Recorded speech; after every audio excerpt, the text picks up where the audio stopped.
If you could take the case study out of your folders, please. And this is going to be working in groups, and I think it might as well be the groups of 3 that you're in on each table. So this is a case study about setting codex standards, and it's about the standard for smoked fish. It's based on a real-life situation because in the last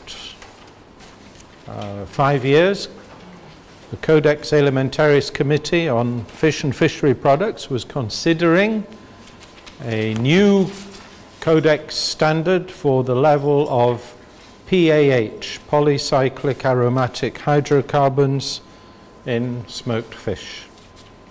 And they received a proposal, and it was necessary to consider within the frame of the codex process how to address this issue in terms of the standard. So what we've given you in the case study is some of the background information regarding the toxicity of these materials, the proposal from Norway to the committee, and some information regarding the levels of PAHs in typical artisanally produced smoked fish from a small-scale fish processing activity. And what I'd like you to imagine, that in your little groups of 3, you're a working group in which has been asked by your National Codex Committee to comment on these proposals and recommend what your national position should be. Okay. Can I ask, do any of you in your fishery sector, do you have smoked fish produced at all? For local consumption, yeah? Dried fish. Dried fish, but not smoked. Okay, but you have some smoked fish in Dominica. Yeah, okay.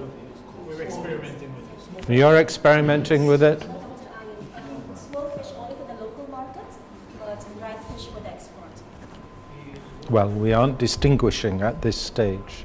This would be a codex standard, and imagine that potentially, if you're producing it, maybe at some stage in the future, one of your producers may wish to export. Yeah. Now, we've given you some levels of PAHs in smoked fish, which I took from a case in Ghana. So you can imagine that these are typical of the sector which you have in your country. Okay. So you have to try and work out what would be the appropriate response to make to this proposal. Okay, so if you can work in groups of 3 on your tables, then after half an hour, 40 minutes or so, once you've worked out the response, then I will just ask one person from each group. You won't need to get up or come to the front, but I will just ask one person from each group to give us your recommendations. Just to say, there have been many articles published in the academic press about the carcinogenicity of these polycyclic aromatic hydrocarbons. So we know that they are carcinogenic. We know that they are teratogenic. Teratogenetic. They can also impact on the development of the fetus. So they are quite dangerous compounds. So each group will have to decide who will be the spokesperson.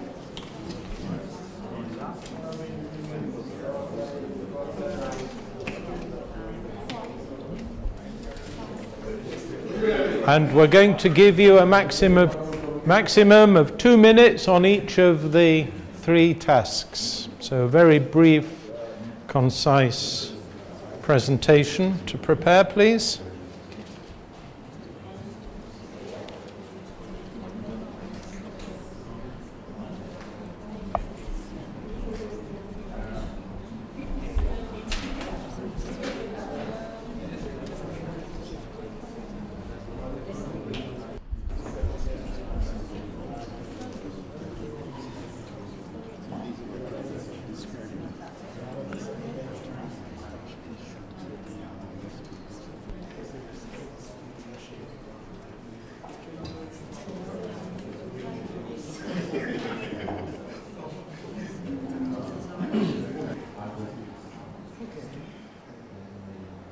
Okay, so can we start with this group, group 1? Or the one at the back, okay. All right. Okay, you start, you can kick off. So, let's hear your proposals. For the first task, what are the research studies that you would seek to launch? Because, of course, here we don't have all the information we need about this particular country, but you may want to get some more information. So what are the questions you would ask? Okay, yes. First of all, you have to realize that this is something that would normally take us a few days to do, and we only had a few minutes to do it, right? Okay. Now, first, determine the level of PAH for smoke fishery products within your country. Within our country. Yep. Okay. Determine if the water temperature and also the climatic condition, because different species, right? The levels of chemical composition in fish species varies because of the region. Okay. So determine if water temperature and other factors impact the toxicity of PAH within the particular species that you're going to use. Identify countries with tropical climate who has already developed standards of PAH. So identify the short-term standards and long-term standards of these countries who already developed their research. Right? So that's where we got for our question. That's task 1. Right? Okay. Task 2. Okay, task 2. Prepare options for a position paper. Right? Okay. So the country's position would be based on consumption patterns, level/quantity produced. That's the amount of fish that's produced. Vulnerability of the population, example, old people, sick people, infants, pregnant mothers, and so forth. Also, the position would also be determined based on export factors. What we say about export factors again? How much is important export as a country? Okay. Right, so that's what we got for question 2. Okay. Question 3. Make recommendations to your food safety authority regarding protection of consumers. Okay.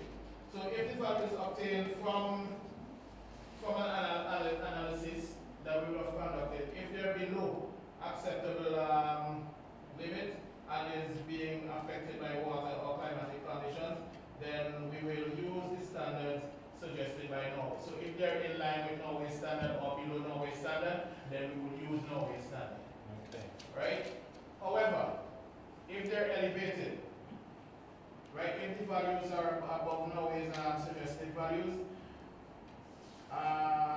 we will check to see if there are other less restrictive standards, and we would adopt or propose those least restrictive standards. Okay.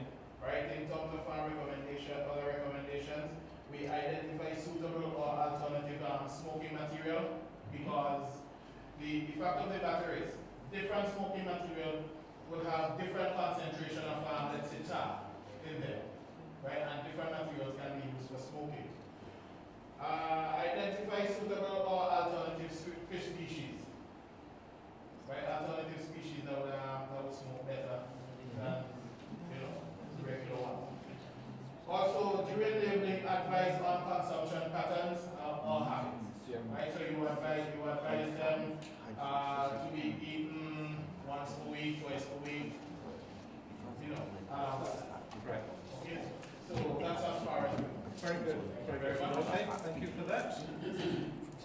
Any questions on that? Any observations? Nice. Yeah, that's very good. Next question. Okay, thank you very much. Okay, so shall we take this group now, please? Yeah, actually, in terms of describing the research study that we will launch there for us to decide what's our country position, we first we thought that it might be good if we can do a lot of literature review on the subject or topic, and then we look at a lot of risk assessment in terms of, we'll also look at matter of consumption, comparing those response effect in terms of on short term or short time exposure. Because we look at summary that was listed here in terms of toxicity, in terms of exposure duration, though they were done in laboratory species.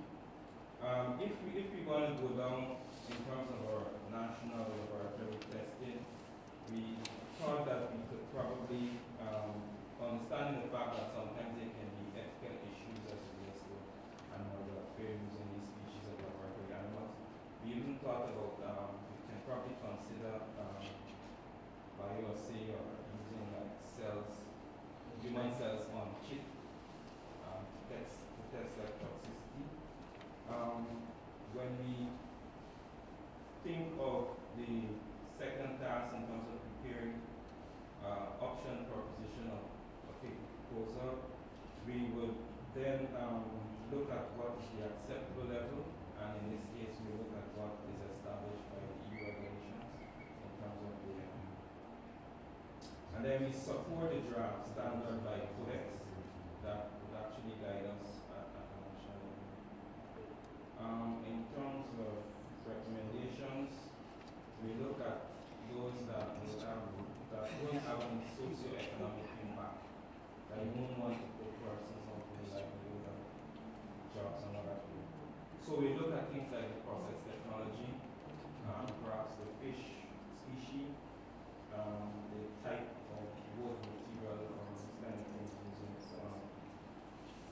in terms of burning, because we know how the pH actually is formed. Yeah. Okay. Very good. Who's going to be your spokesperson? Okay, number one. He says, describe the research studies. So for us, we would do research on exposure to pH, in regards to length and route of exposure.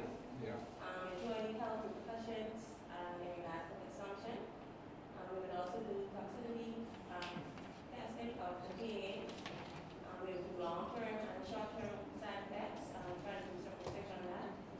In our species of fish that we consume locally and export, such as the parrotfish, margaret kinds, conch, turbot, snapple, buck, whatever we consume locally, as well as for export purposes as well. Okay. Okay, so for our position, we decided to present the pros and the cons. Okay.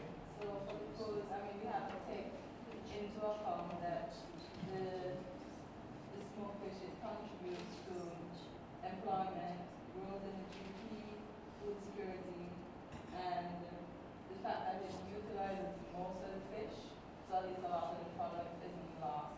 But at the same time, the effects on humans, there are a lot of long-term and short-term effects if you do the breeding and so on, so we present both, but we're leaning towards accepting the proposal because we're going on with the assumption that the EU standards would be really good standards as opposed to what we would be able to come up with. So, the recommendations. We would advise the consumers how to advisory stain. You can eat X amount of this type of product per week. Something like with the fish, you can eat, I think it was 30 grams fish per week. Even though I think it's 15, but single days of Okay, fish. please give some advice to Yes, in consumers. regards to that. We would also advise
Thank you very much indeed. Thank you. Okay, so we go to the group behind, please. Stella. When we look at our first one, we have a couple of points that we would like to bring to the table.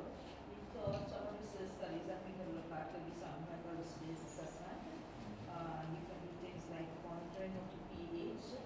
Another thing also is like the level of concentration level, what concentration level is used as a type of fish, the concentration level, and the outcome with respect to the toxicity in different parts of the body.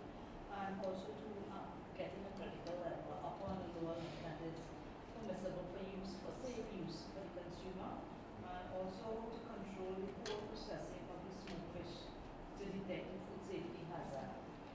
And also we can use different species, which species is used for different concentration product. And also another point is to consider the toxicity levels that it will have on the final end product.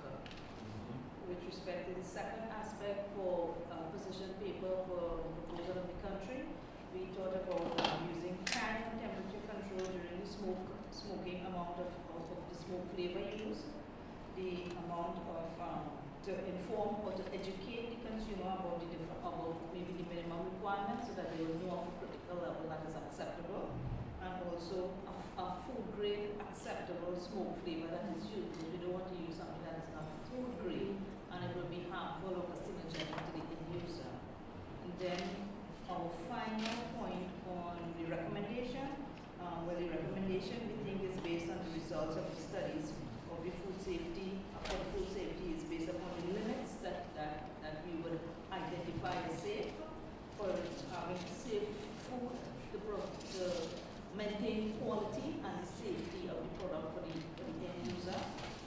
Also to monitor the pH that is being used, to make national legislation for smoked fish. We must have some sort of national legislation that is empowered other countries that are acceptable. To inform the consumer or to educate them. Sometimes some people are not aware of what is considered acceptable as non-acceptable. Sometimes they might be using something that is not safe and we call it GRAS. They don't know what, because of lack of education. And also to the time and the method of smoking as another form of recommendation that we could provide. Okay. All right, thank you very much. Okay, maybe we can go to Okay, so for question one, well, I would say we represent the, not that I want to identify a country, but we want to be small easiest items. So we don't have much capacity. All right, so describe the research studies you would launch. What we have discussed between ourselves, most realistically, when we receive codex proposal, usually we don't have the capacity to do in-depth scientific studies, so usually we would more resort towards a desktop study, background research, and look at what are the current studies available in comparison. If I take it that this is the data that was submitted by Norway as part of the proposal, so we have recognized that a lot of the data is very old, and there are much more modern techniques and information which may be available for testing of the different hydrocarbons. So this is one of the research that we will do, and based on this, compare the species for which that the tests were done, and we would like to see if there are any relevant studies in respect to the species that would be usually consumed or smoked by the local people in any of the island that we speak. In that case, let me just say Dominica. And part of our background study would be is how important is this smoked fish industry is in the context of the whole fishery product aspect. Is it small? Is it just for local consumption? Is it for export? So that would give an indication of the type of resources or human resource or even financial resource that we have to expend into these things based on the importance economically. So this is what the basic information things that we would do. Not going into anything expensive now because it's looking at the proposal. Second, to prepare the option for the paper on the proposal for a country would be taking into consideration that we do not have all of the relevant information at hand at the moment.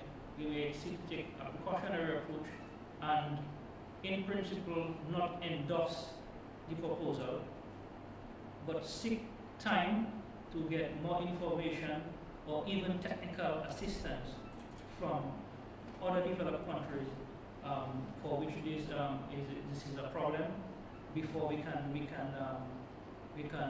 endorse the proposal. So we might even see information from the Codex Secretariat or other people who are willing to assist because we do not have the capacity. Another option would be, if possible, to use certain areas or communities where this product is being consumed as a study area, and we will use that to go into number 3 to make recommendation for our for the Food Safety Authority that uses this information to analyze the status of the given area, whether the most frequent illnesses are they in any way or form associated with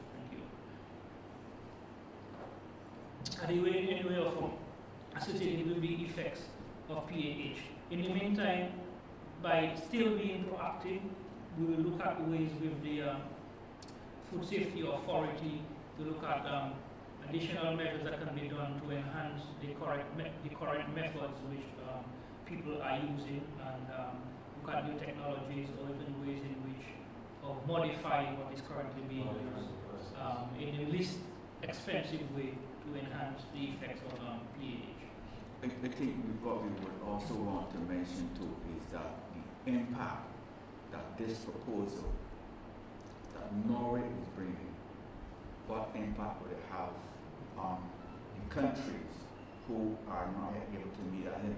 Because if you will observe, Ghana, who are exporting products to the EU, had their commodities rejected or put on alert. And if you move this proposal, which is an EU proposal, an EU standard, and take it to a Codex standard, you will now broaden the effect that it will have. So you're moving out from one region and you take it into Codex, which is global. So if a country like Ghana, whose fish has been rejected by the EU, and Norway, which is a large producer of fish, or one of the largest producers of fish, they would then have some significant control of the market. And countries like Ghana, which depend heavily on these things, you can impact the economy negatively. And that is what you have to concern yourself about, because it is a human factor. Now that it's taken into consideration that you're moving out from region or bringing it to world, and it could cause manipulous industry collapse. Thank you very much. And the last group, please. Okay, if I may, I'm hoping that you can loud enough. Question 1, the impact. We look at the impact on the business sector in terms of the volume of trade and risk for loss of business based on whatever position we are likely to take.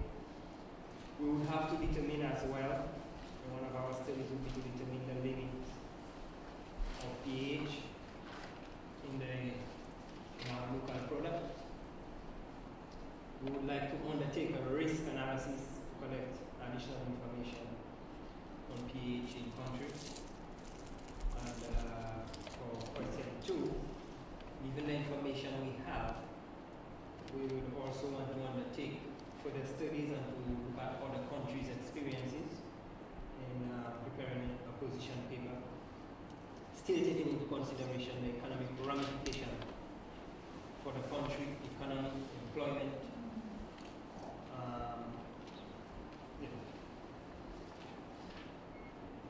Question 3, we would want to undertake some form of risk communication to let the population know to educate the population on the risk factors in terms of PHA. We also want to look at best practices in the industry that can likely reduce or control the hazard in terms of production.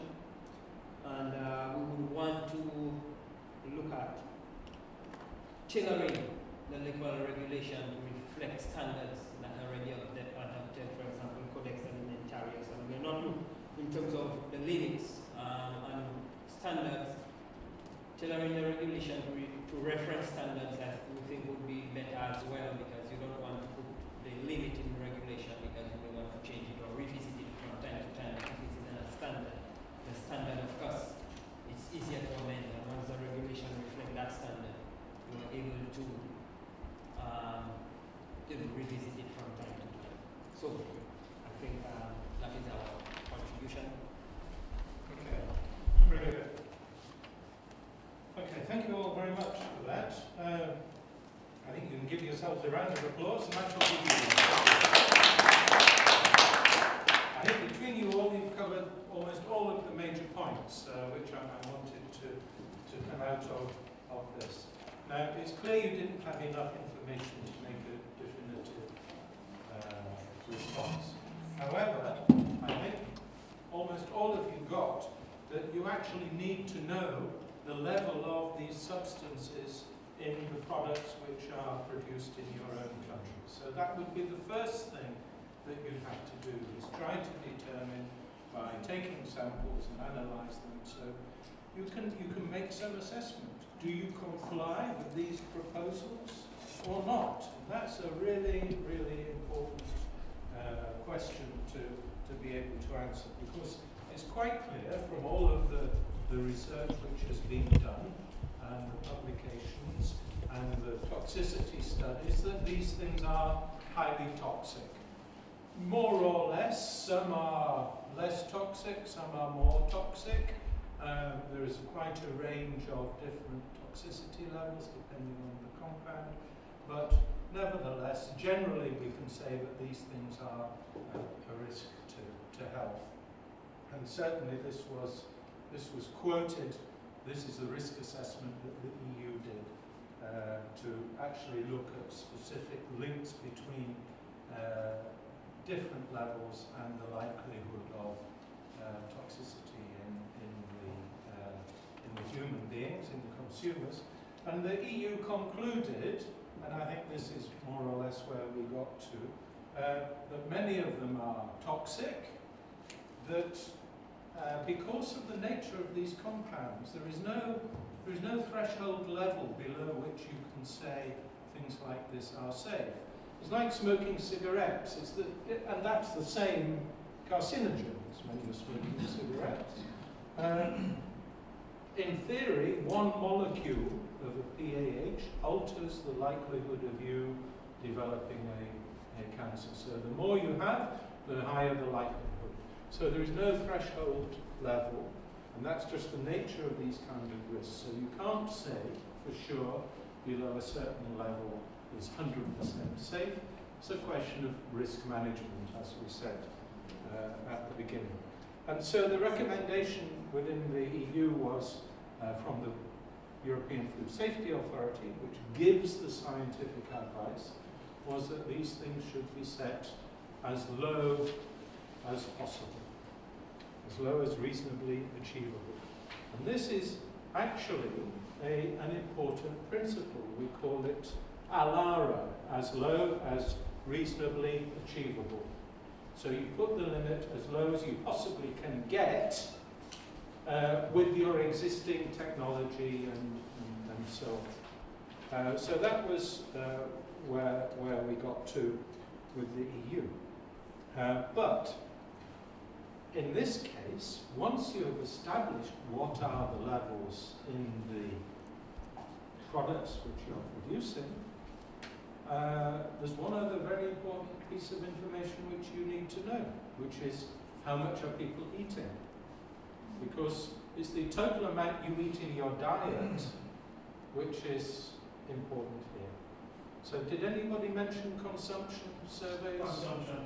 You did, didn't you? Yeah. Well done for that. You mentioned consumption patterns, because that's a really important thing. And also, the additional complication is it's not just fish, because these compounds might come from other products as well, from other sources.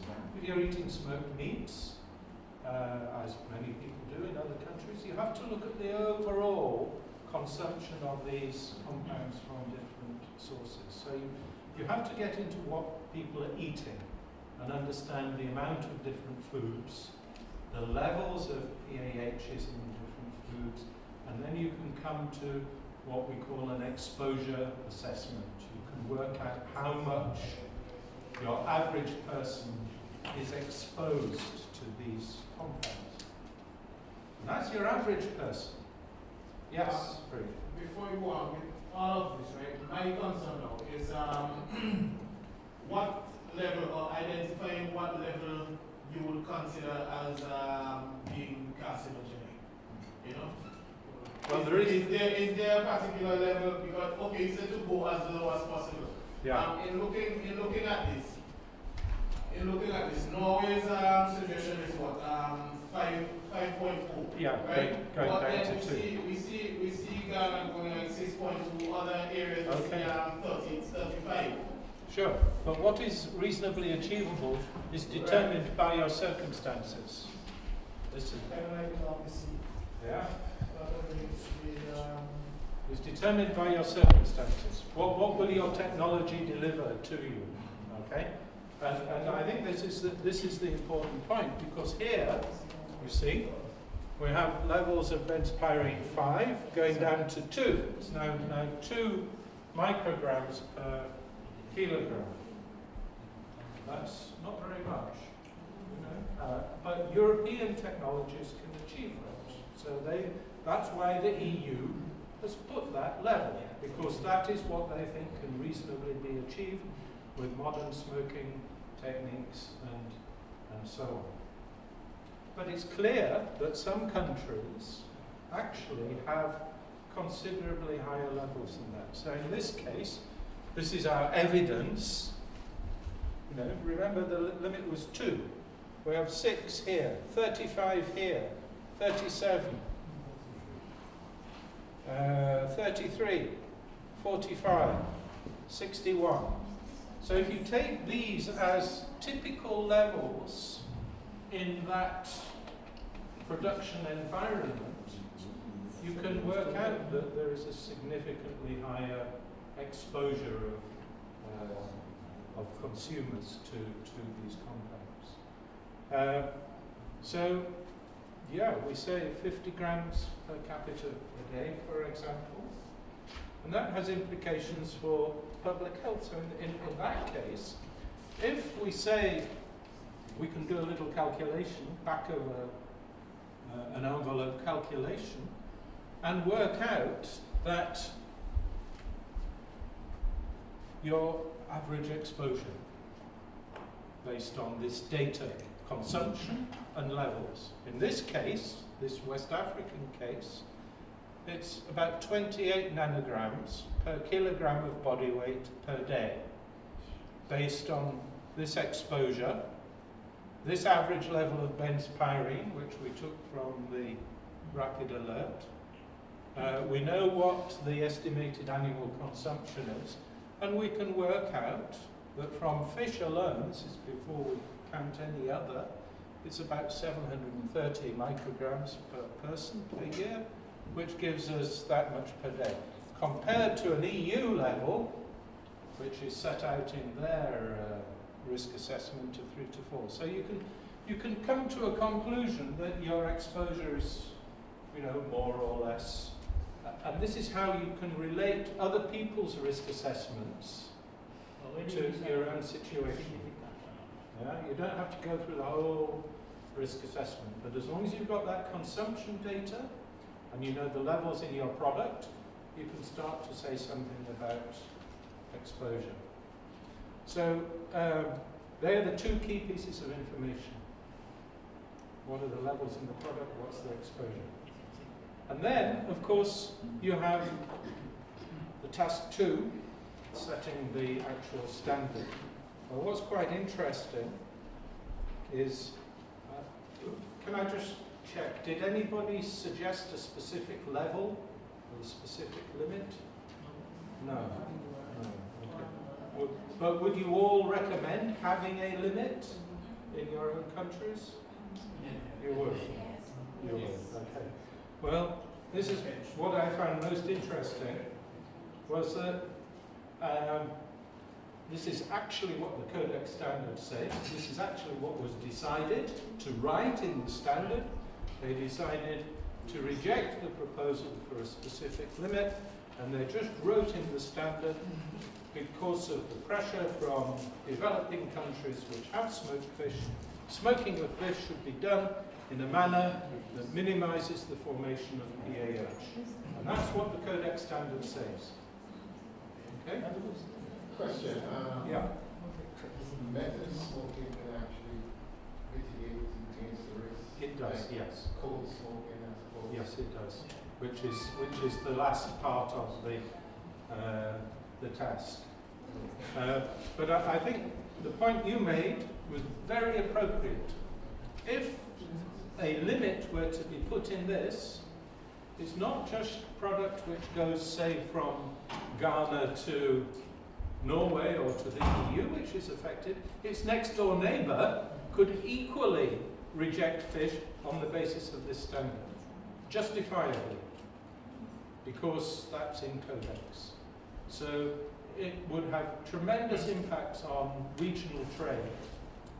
And this is why developing countries are very cautious about what is written into Codex standards, to make sure it's not just an importation of Western standards where the technologies and everything is much more developed. They do take care to make sure that they don't write these too difficult standards which are too difficult to comply with. So yeah, this is all they wrote about smoked fish and PAH. Should be done in a manner that minimizes the formation, and they refer to a code of practice. And that is essentially saying try to use smoking technologies which do not put too much smoke into the fish. And this, in effect, moves on to the last part of the exercise. What kind of actions could you do? Well, you could do more risk assessment work, because as has been pointed out, maybe there are certain aspects of season or fat content or the nature of the product in your region which more or less determines the amount of absorption of these PAHs from smoke into the fish. So that could be one thing you could look at, kind of fish, climate, and so on, to try and understand that. So more studies in that area. Advice to customers, to consumers. You were quite right to say, let's limit by giving advice. You don't always have to pass a regulation. You can pass advice and have a campaign, put notices in the press and so on. Perfectly acceptable in this case with this particular hazard to restrict consumption by pregnant women, young people, infants. I questioned your old people, because the thing is, if with carcinogens, it's consumption over a long time that is it. Yeah, exactly. So if you're going to die tomorrow, let's be honest, if you're going to die tomorrow, then eat what the hell you want. Doesn't matter. So yeah, but giving advice to consumers, properly scientifically formulated advice, and look at alternative technologies. You're quite right that you can find ways to smoke your fish which may reduce the level of PAHs. And we find that traditional smoking methods do result in very high levels. So if you have a way of controlling your process, controlling the smoke density, the temperature and things like this, then you can do that. And that could be, if you wanted to pass a regulation, it could be a regulation about the technology and the process rather than the content in the product. To say, well, you have to use a mechanical kiln or something like that. And of course, the problem with that, if you're going to say to people, well, you can't use your traditional technology, you have to use a new technology, is that you have to create some kind of incentives for them to do so. It's okay to put a regulation, but if you have a lot of people who are dependent on that process and dependent on that product, they may not have the resources to be able to invest in new technology. So you would have to come up with a policy framework to support them. And just to say that these are decisions which can't really be made exclusively by a food safety body. They can't be made exclusively by a fisheries or a public health body. They involve a whole set of cross-cutting activities across fisheries, in our case, or the sectoral ministry or department involved, environment, food safety and public health, and trade. So these are areas where you need to have a degree of integration. So when it's a Codex committee, a national Codex committee, you need to have all of these various parties.